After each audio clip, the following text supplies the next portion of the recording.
Good news, Hyderabad లో అతి తక్కువ ధరకే villa APR projects creating perfection.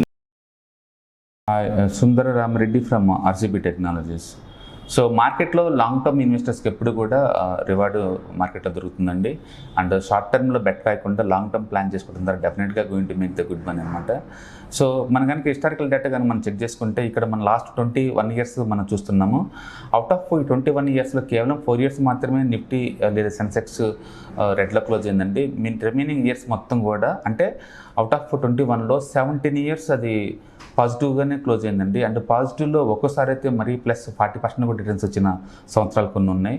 కాబట్టి లాంగ్ టర్మ్ కనుక మనం మార్కెట్లో ఉంటే ఓకే డెఫినెట్గా going to make the good money అనమాట. పర్టికులర్గా గత 7 ఇయర్స్ నుంచి మార్కెట్లో లాట్ ఆఫ్ వాలటిలిటీ ఉన్నా సరే స్టిల్ మీరు కనుక మార్కెట్లో ఇన్వెస్ట్ చేసుకుంటూ కనుక కంటిన్యూస్గా చేసుకుంటూ కనుక ఉంటే కనుక డెఫినెట్గా you're going to make the good money అనమాట. ఓకే సో ఎందుకు మనం లాంగ్ టర్మ్ ఇన్వెస్ట్మెంట్ చేసుకోవాలి ఇప్పుడు చూద్దామండి. ఒకటి, మీకు బెటర్ రిటర్న్స్ కావాలంటే లాంగ్ టర్మే బెటర్. షార్ట్ టర్మ్ పాయింట్ ఆఫ్లో స్పెక్యులేషన్ ద్వారా కొంత అమౌంట్ ఉండొచ్చు, బట్ లాంగ్ టర్మ్ అయ్యే కొద్దీ ఆ స్పెక్యులేషన్ కంటిన్యూ చేయలేరు. బట్ అదే లాంగ్ టర్మ్ ఇన్వెస్ట్మెంట్ అయితే కంపెనీ గ్రో అవుతుంది, ఎకానమీ గ్రో అవుతుంది, లాట్ ఆఫ్ ఆపర్చునిటీస్ జనరేట్ అవుతున్నాయి. కాబట్టి డెఫినెట్గా అది ఈజీవీ అనమాట మనీ మేక్ చేయటం అనేది లాంగ్ టర్మ్ పాయింట్ ఆఫ్లో. రెండోది, అప్ అండ్ డౌన్స్ మార్కెట్లో ఉంటాయి. వాటి ట్రేడర్కి కానీ ఇన్వెస్టర్ కానీ ఈ లాంగ్ టర్మ్లో ఈ అప్ అండ్ డౌన్స్ని హ్యాండిల్ చేయడం ద్వారా ఏంటంటే మార్కెట్ స్ట్రక్చర్స్ అర్థమవుతాయి. మార్కెట్ని ఎలా ఎన్కాష్ చేసుకోవాలో, మార్కెట్లో ఆపర్చునిటీ ఎలా క్రియేట్ అవుతుందో అర్థమవుతుంటుంది. కాబట్టి ఆ ప్యాటర్న్స్ని అనలైజ్ చేయడం ద్వారా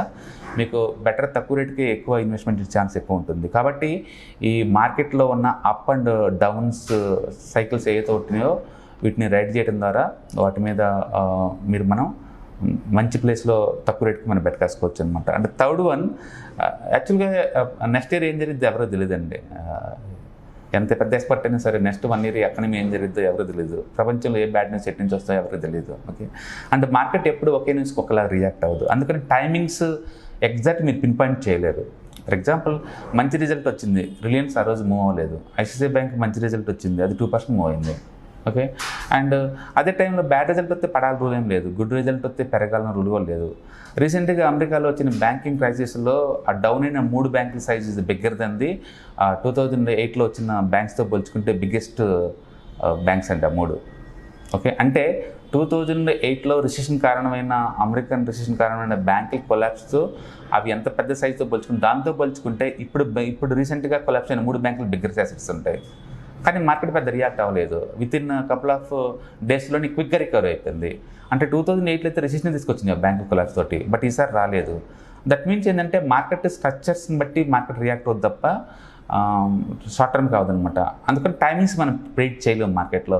నెక్స్ట్ ఎకానమీ 6 మంత్స్ ఎలా ఉంటుంది ఇలా అనేది అది ఓవర్ పీరియడ్ ఆఫ్ టైంలో షేప్ అవుట్ అవుతూ ముందు పోతూ ఉంటుంది అనమాట. అందుకని నెక్స్ట్ క్రూడ్ ఆయిల్ రేటు పెరిగిద్దా, లేకపోతే ఇంట్రెస్ట్ రేట్లు పెరుగుతాయా, లేకపోతే ఇన్ఫ్లేషన్ పెరిగిద్దా, లేదా అమెరికాలో ఇది జరిగిద్దా, ఇలాంటివన్నీ తెలుసుకుంటే ఇదే బదులు ఓకే మన కమిట్మెంట్ ఏదైతే ఇచ్చామో ఆ అమౌంట్ మీద ఇన్వెస్ట్మెంట్ చేసుకుంటే ద్వారా ఏంటంటే ఈ లాంగ్ టర్మ్ విజన్ తోటి ఈజీగా మూవ్ అవుతుంది అనమాట. కాబట్టి మార్కెట్లో మనం టైమింగ్ చేయలేము ఎగ్జాక్ట్లీ. పలానా టైంలో పెడితే డబ్బులు వస్తాయి నువ్వు చేయలేవు, మార్కెట్ పెడద్దని వెయిట్ చేయలేవు. అందుకని మార్కెట్లో కంటిన్యూస్గా ఇన్వెస్ట్ చేయడం ద్వారా ఏంటంటే ఈ అప్ ఈ డౌన్ రెండింటిని కూడా మనం ఈజీగా ట్యాకిల్ చేయొచ్చు అనమాట. అంటే ఫోర్త్ వన్, లాంగ్ టర్మ్ ఇన్వెస్ట్మెంట్లో ఎప్పుడు కూడా తక్కువ ట్యాక్సెస్ ఉంటాయండి. ఇండియాలో కనుక మనం చూసామనుకోండి 3 రకాల ట్యాక్సెస్ ఉంటాయి ఇండియన్ స్టాక్ మార్కెట్లో. ఒకటి స్పెక్యులేటివ్ ట్యాక్స్ అంటారు, మీ ఇన్కమ్ ట్యాక్స్ లిమిట్ ఎక్కడైతే ఉన్నారో అది పడుతుంది అనమాట. సపోజ్ ఇంటర్డే ట్రేడింగ్ మీరు చేసినా, అలాగే F&Oలో మీరు ట్రేడ్ చేసినా సరే ఇండివిజువల్ ట్యాక్స్ బ్రాకెట్ ఎక్కడైతే ఉందో ఆ ట్యాక్స్లు పడతాయి మ్యాక్సిమం 30% వరకు. And second one, short term capital gain tax. Delivery base trade చేసినప్పుడు అదర్ దెన్ F&Os మీకు 15% ట్యాక్స్ పడుతుంది.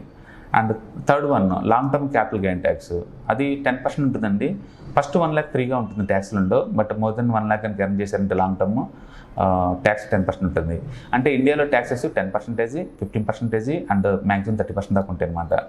సో మీరు లాంగ్ టర్మ్ ఇన్వెస్ట్మెంట్ కనుక చేస్తే డెఫినెట్గా మీ ట్యాక్సెస్ లెస్ దెన్ 10% ఉంటాయి. కాబట్టి లోవర్ ట్యాక్సెస్ అవుతాయి అనమాట. సో లాంగ్ టర్మ్ ఇన్వెస్ట్మెంట్ ద్వారా మీకు ట్యాక్సెస్ ఆటోమేటిక్గా లో అవుతాయి. అదే టైంలో బిజినెస్ ఎక్స్పెండిచర్ తగ్గిపోద్ది, బిజినెస్ ఎక్స్పెండిచర్ బాగా తగ్గిపోద్ది అనమాట. Okay right. And fourth one, cost తక్కువ ఉంటుంది.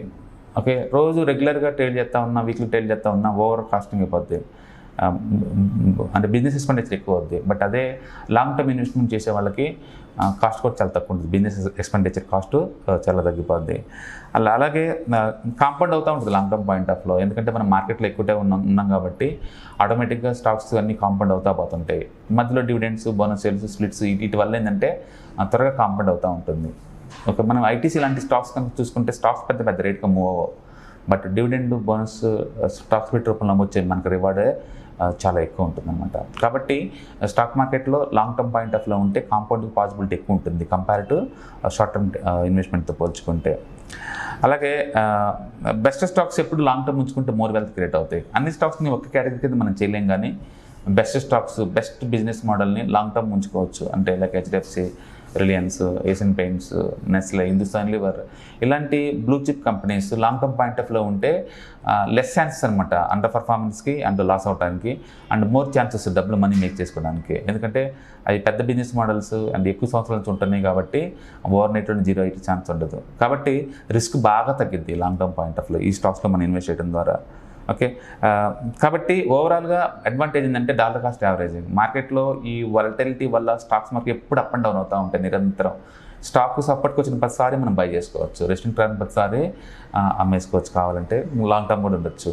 అందుకని మార్కెట్ డిప్ అయిన ప్రతిసారి, ఆ స్ట్రాంగ్ సపోర్ట్కి వచ్చిన ప్రతిసారి మనం తక్కువ రేటు కొనడం ద్వారా ఎక్కువ యూనిట్ గ్యాదర్ చేసుకోవచ్చు లాంగ్ టర్మ్కి. ఫర్ ఎగ్జాంపుల్ రిలయన్స్ ఉందనుకోండి, లాస్ట్ 2 years నుంచి ఆల్మోస్ట్ 2300 ఎవ్రీ 3-4 months ఒకసారి టచ్ అవుతూనే ఉంది లాస్ట్ 2 years నుంచి. ఓకే, అలాగే మనం కొటక్ బ్యాంక్ కనుక చూసుకున్నట్లయితే అండ్ 1650 ఆర్ 1700 గత 2 yearsలో కనీసం 5 times టచ్ అయ్యింది ఆ ప్లేస్కి వచ్చిన ప్రతిసారి మనం కొన్ని యూనిట్స్ ఎక్కువ కొన్నాం అనుకోండి, కొన్ని స్టాక్స్ని తక్కువ రేట్కే మనం యావరేజ్ చేసుకోవచ్చు అంటే long term point of view. కాబట్టి స్టాక్ మార్కెట్లో లాంగ్ టర్మ్ ఉండగలిగితే మీరు are going to make the great money అనమాట. షార్ట్ టర్మ్లో మీరుంటే మీకు ఆ బెనిఫిట్ రాకపోవచ్చు. కాబట్టి ప్లాన్ చేసుకోండి లాంగ్ టర్మ్ ఇన్వెస్ట్మెంట్కి.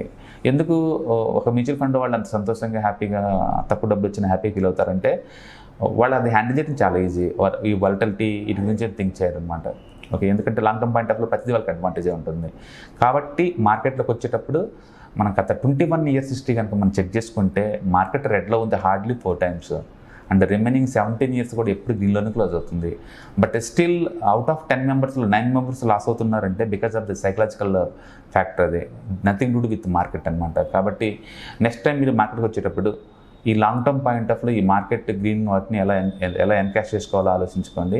అండ్ కన్జర్వేటివ్ కనుక మీరు ఉండగలిగితే లాంగ్ టర్మ్లో market always give the rewards అనమాట. కాబట్టి మార్కెట్ని బ్లేమ్ చేసే బదులు మన బిహేవియర్, మన సైకాలజీ, నాలెడ్జ్ అప్గ్రేడేషన్ ద్వారా మనం కూడా పాజిటివ్ రిటర్న్స్ జనరేట్ చేసుకోవచ్చు. కాబట్టి నెక్స్ట్ టైం మార్కెట్ ఇన్వెస్ట్మెంట్కి వచ్చేటప్పుడు ఈ లాంగ్ టర్మ్ ప్లానింగ్ చేసుకోండి. Long term is equal to more money అనమాట. Okay, all the best. Thank you.